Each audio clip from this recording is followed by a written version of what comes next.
Hi everyone, welcome back to my channel. It's your boy Tarek, and yes, we're back with another Love Island review. If you guys are new to the channel, be sure to hit the subscribe button with the notification bell on, so every time I upload a video, you guys are notified. We are on the road to 10,000 subscribers, so be sure to join the family. This episode was very, very boring. I'll be very honest with you, I was bored. I was just sitting there and I was like, I'm actually falling asleep. So this review shouldn't take too long. I'm not even going to hold too much of your time. I'm sure you guys want to go and do other things before you go to your bed. Without further ado, let's get into it. So Connor really has sense because he's saying that Tommy should have given Vim to also Harry and Dijon, but he was only giving Vim to Shay.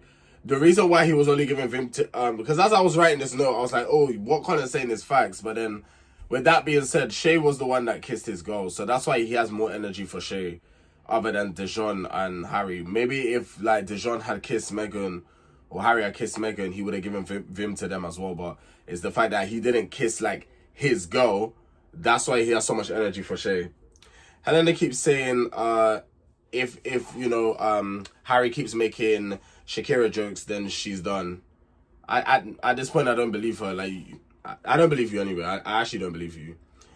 Emily is probably the most respectful person in that villa because the way that she's calm and she just handled everything with respect. She told Tony about Connor and even about Connor and even mentioned the hideaway comment that Connor had said. And I just think that she's keeping everything cool. She's keeping everything respectful. She really doesn't want any problems. I like Emily. I really do like her. Alima told Ramel that she thought that he was very disrespectful during the challenge. And then when obviously Ramel tried to apologize, the apology was one of those apologies, when people, they don't want to admit that they're wrong, but because someone is telling them to say sorry, they say, oh, I'm sorry you feel that way.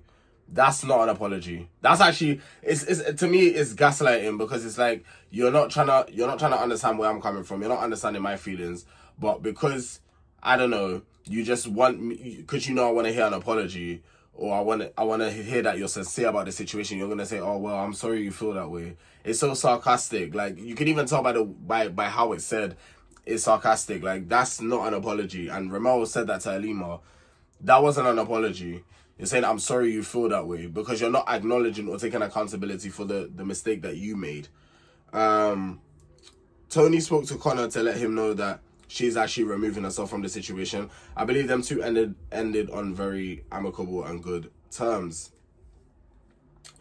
Melisha, her name's Melisha because I've been hearing people saying it, so I'm going to pronounce her name correct now. Melisha and Meg have a conversation, and I'm thinking to myself, what more is there for them two to talk about?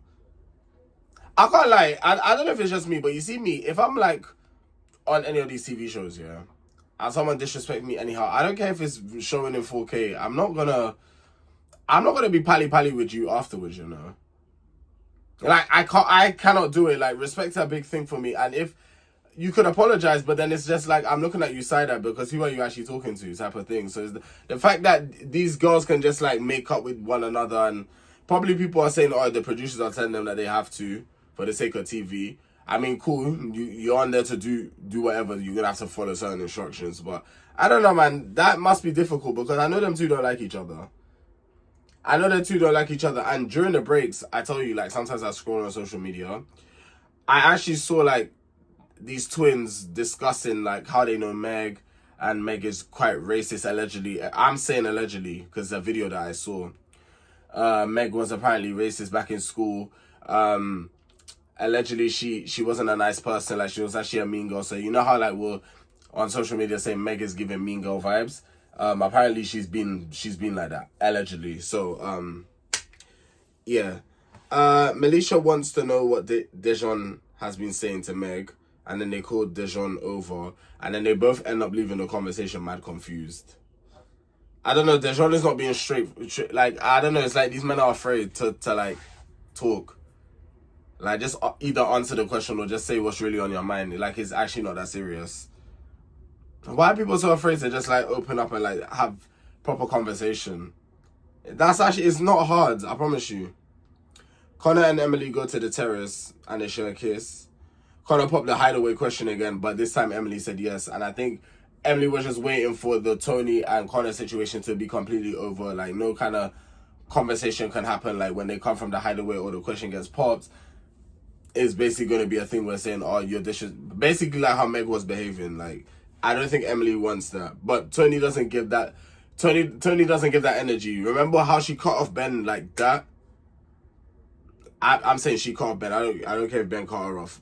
How she cut off Ben, it was like that. Like, it was nothing. Like, she didn't make a big drama. She didn't make a big hoo-ha. Like, that's how you're supposed to really handle it. Dejon told Meg how Tony and Yasmin said that they wanted to have a threesome with him. Well, it wasn't they. Yasmin popped the question, but the way that she asked it was just like it was just random out of the blue. And obviously he told Meg. Tommy calls Shay over for a conversation. They basically hash it out. Meg asked Yasmin and Tony about the threesome situation. And Meg is saying that she needs to have a conversation about what open really means when it comes to Dejon, because Yasmin made it clear that she wants to get to know Dejon. And the ending of the episode, I'm not surprised. I'm actually not surprised, actually. All I'm gonna say for Dejon is good luck, innit? I don't really have words. Like, I'm not gonna waste my energy. Just good luck, innit? Good luck. Yeah. Good luck to both of them, actually. I wish them all the best. But what I did wanna say about that is, at that time, you're having a conversation saying what really open is like, it's still early. Remember, this summer season lasts for 8 weeks, you know. That's 2 months inside of a villa. That's 2 months. The middle of, like, just at the beginning of August, this is the show, deeper, like, the entire summer, the show is basically showing for. And you're telling me it's been a week, it's been a week and a day. A week and a day. You're already talking about not wanting to keep things open, like, have to talk about what open, like, are we actually being for real? I know they sometimes say people fall in love quick or like someone really quick, but that damn. Ramel and Alima had their first kiss outside of the challenge. Meg is annoying. Dejon didn't do anything wrong. He didn't egg anything on, because basically Meg was saying to him how he egged on the situation regarding the threesome. That's actually not what happened. And again, tapes need to be rolled. I feel like every fortnight they need to do like a movie night. Instead of showing best bits, show them just having a big screen of like all these clips, so then people can actually see what's really happening. Because Yasmin was the one that asked him, and it was out of the blue. That's why he was laughing like that. And that's because it actually did take him by surprise. I can say that. Like, it took him by surprise. So yeah. And to be honest, again, like, when the reason why he said he'll get back to that later is because she asked a question, you called him over, he didn't get to answer. Fair enough if he wants to go finish the conversation. Yeah, Meg is just crashing out. Like, I promise you, like, from 50, it's for me, from 50-50 to we need to discuss what open is wild to me, I can't lie. Dejon telling Yasmin that he isn't closed off with Meg. So Meg, while Meg is there talking about basically closing things off, you're talking about keeping it open. You guys are not on the same page. It's clear. But anyway, good luck. Connor gets a text that they will be a recoupling and the boys will be picking. It's recoupling time. Ben picks Shakira. Tommy picks Megan. Ramel picks Alima. Connor picks Emily. Harry picks Helena. And Dejon picks Meg. Shay picks Yasmin, leaving Melisha and Tony single. Now there's a new bombshell, Harrison. Melisha is first to date Harrison. Harrison said that Melisha is a regular in tape. Melisha must love the nightlife, because he's saying that he's hearing that she's a... I don't know if he's probably was watching the show before he went in, but like, is tape that good? Like, I'm asking, I'm just curious, like, if you've been to tape, like, is it that good? Me personally, I don't go straight venues anyway anymore. Why is being an only child a bad thing, Harrison?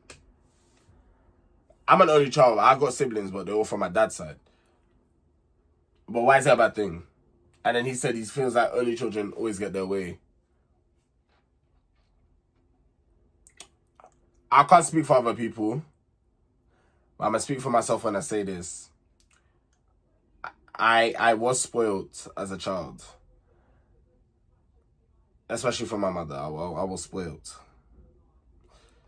But did I have to earn the things that I got from her? I had to earn it. It wasn't just a thing where I could go to my mom one day, can I have this? And she said yes. You could get it so long as you get good grades in school. You could get it so long as you do this. There was always like a goal in order for me to like basically to strive for what I want.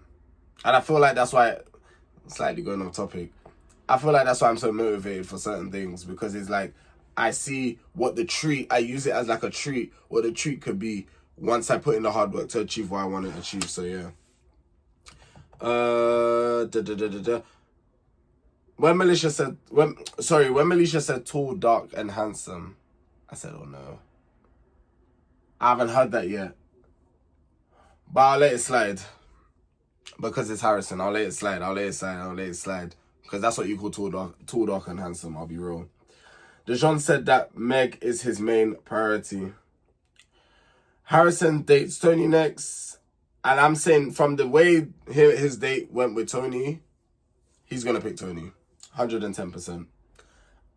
And then it's going to leave Melisha going home. But yeah, guys, I told you, this review wasn't going to take long. The episode was boring. The episode doesn't give, I don't have much to give. It literally works like that. If the episode was juicy like yesterday's one, we would have been here for longer. But yeah, guys, it's been your boy Tarek. If you guys have enjoyed, don't forget to like, comment, share, and subscribe with that bell notification. So every time I upload, you're notified. We're on the road to 10,000 subscribers. Come join the family. And yeah, I will see you guys tomorrow. Take care.